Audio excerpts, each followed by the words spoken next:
Hey everybody, welcome back. It's time for number 14 in the Criterion collection. For anybody of Japanese descent in any way, or anybody who has ears, I apologize for what's about to happen.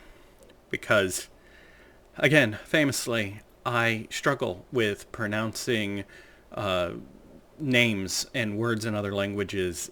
I am mercilessly mocked by my friends for it, deservedly so. So I'm going to do my best to pronounce all of this stuff. And I'm sorry for how wrong I'm going to get it, right? But this is the 14th film. It is Samurai 1 Musashi Miyamoto, directed by Hiroshi Inagaki from Japan in 1954. It's actually the first film in a trilogy of stories about the life of Musashi Miyamoto, which is why the next two are the subsequent films in the series, because they tell one cohesive story, and they were released one each year until they were done. Musashi Miyamoto was a real person. He is considered a sword saint in Japan and is one of the most successful duelists that ever existed. He's widely considered the best swordsman of his era. I don't know if he's the best swordsman of all time. I haven't extensively researched him. But he is famous for winning 63 one-on-one duels undefeated. The second runner-up completed 33 duels undefeated, right? This is the guy we're talking about. But we're here to talk about a movie, not a man. How is the movie?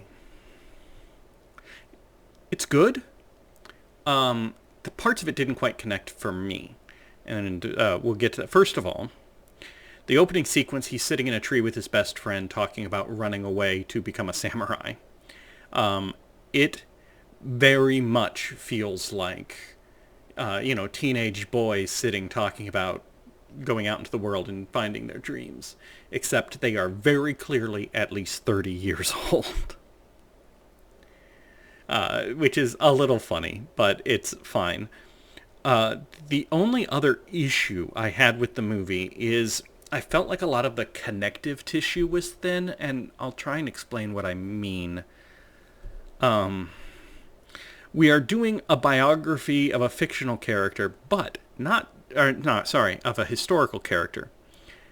But it's a historical character whose reputation has grown to like folk hero heights. Not quite superhero, but folk hero. So I get the impression that I should take some of this stuff with a grain of salt because his reputation has expanded over time. The movie is set in the 1600s. In fact, it's set in 1600. So over time, his reputation has grown. What little research I've done, historians aren't sure about certain facts. Which side of this battle did he fight on? They don't even know. So you take it with a grain of salt. But as you watch the movie, there are big tentpole moments, right? This is the moment he goes to battle. This is the moment where he loses his best friend. Not the best friend doesn't die. I just want to make that clear because I don't know if the best friend's going to show up in the future movies or not. The best friend kind of came to a tragic life where he abandoned his fiancée to be with this other woman who does nothing but ridicule and abuse him, it turns out. I don't know if he's going to show up again. Then there's the moment where an entire army is hunting him. I still don't know why. I watched this movie. I am very unclear as to why an entire army wanted our guy dead when he wasn't a famous swordsman. He was just one guy in a battle, presumably on the losing side. But not the only survivor on the losing side. But an entire army's after him. I'm kind of spoiling the movie, so I should... But it continues like that. Big tentpole moment. How did we get here and why? Another big tentpole moment. That seems to undo the motivations from the previous one. How did we get here and why? The movie itself is good, and the tentpole moments are cool, and it's definitely building this... It's an origin story. It is setting the groundwork for what makes this person who he is. And presumably in the next two movies, we see him as he is, right? you honestly can kind of think of it as a superhero, and this is his origin story, and then he's going to continue to grow in the next two, I assume. The fact that the thing that gets you from tentpole to tentpole, which is what I'm calling the connective tissue, the explanations and motivations that move you from significant moment in his life to significant moment in his life being not absent, but noticeably weaker than the tentpole moments themselves, doesn't bother me as much as I thought it would. If you've watched my WTF cinema reviews, and why would you? One of the arguments I frequently make, and I made it about Naked Lunch specifically, is that film is a self-contained medium.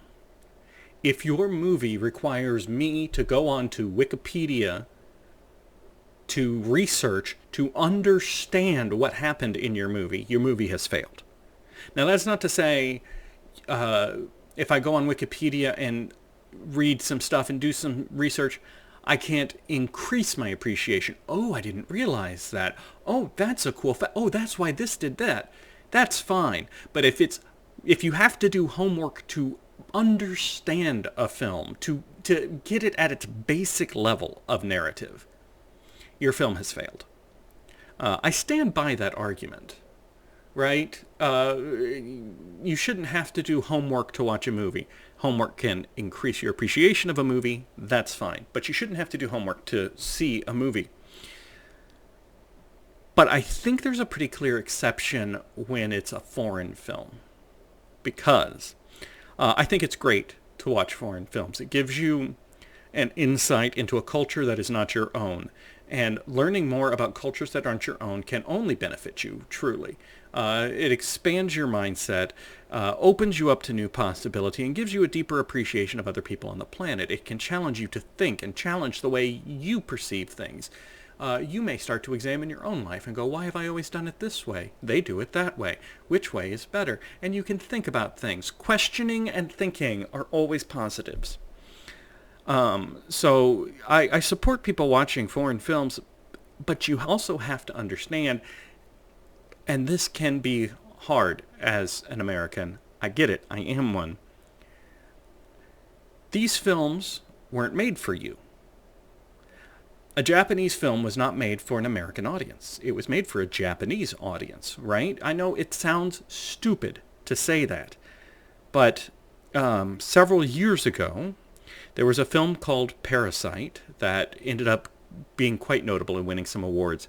I am so going to screw this up because I haven't seen Parasite. But it was an Asian country film.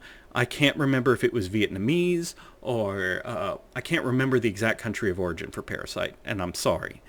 Don't let that undermine the point I'm making, all right? Because the point I want to make is it won a lot of awards. It became notable. Even in America, it had a lot of buzz.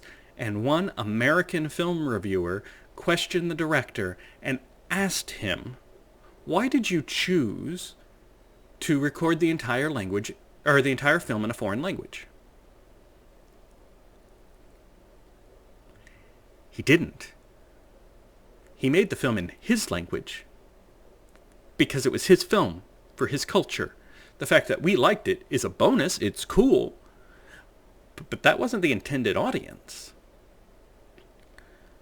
So I think, since this is a film about a significant historical figure, if I had grown up in Japanese culture,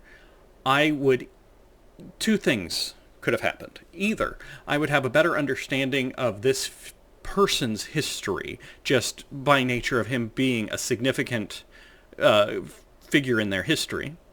And so I would be like, oh yeah, this is the moment where he did that. Oh, yeah, so of course he did that because this led to that, right? I would have a deeper understanding of the motivations and the connective tissue. Or just my basic knowledge of Japanese history, if I had grown up in Japan, would provide me with the additional context that I needed. But I didn't.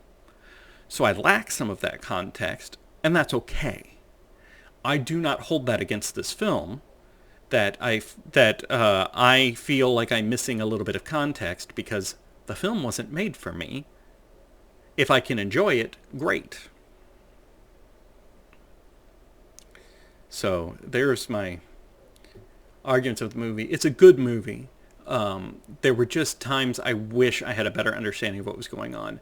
But a quick Google search didn't quite give me the details I need. Instead, it revealed to me that historians have been delving into this man's life since the 1600s, and there's still questions. It's based off a biography, and maybe reading that biography would provide me with the answers, or maybe I'd have to do an in-depth study to learn more about his character to get the answers. Either way, I am not holding that against the movie. The movie itself is excellent. I have noticed, what I've seen of Japanese cinema falls into two camps. Either samurai movies, or utterly bonkers, off-the-wall nonsense. Right? So I've done the Zatoichi series, which is great. And at some point I should just talk about the Zatoichi series, because I don't know if it's in the Criterion collection or not, but it should be. All of it should be. And then we've done Seven Samurai, and now we're doing this Samurai series. And then if you have seen WTF Cinema, I've also done Happiness of the Katakuris and Wild Zero, both of which I love, but those are just utterly bonkers, bizarre movies. And I'm starting to feel like maybe I need to just track down like a Japanese coming-of-age story, or a Japanese slice-of-life story, or maybe a Japanese rom-com, in order to get a more solid grasp on the cinematic style of Japanese films outside of samurai films and utterly bonkers, off-the-wall, crazy films. Maybe I'll find some more in this collection, but for right now, it's samurais all the way down. So I think I've talked enough about this one. The next movie is, of course, the next one in the series. It is called Samurai 2. Oh, man. Duel at Ichijoji Temple. Again, same director, Hiroshi Inagaki, from Japan in 1955, the following year. So, yeah, I can go watch that now, and I'll let you guys know. Thanks for watching. Thanks for listening to me babble on about the importance of connective tissue. See you guys next time.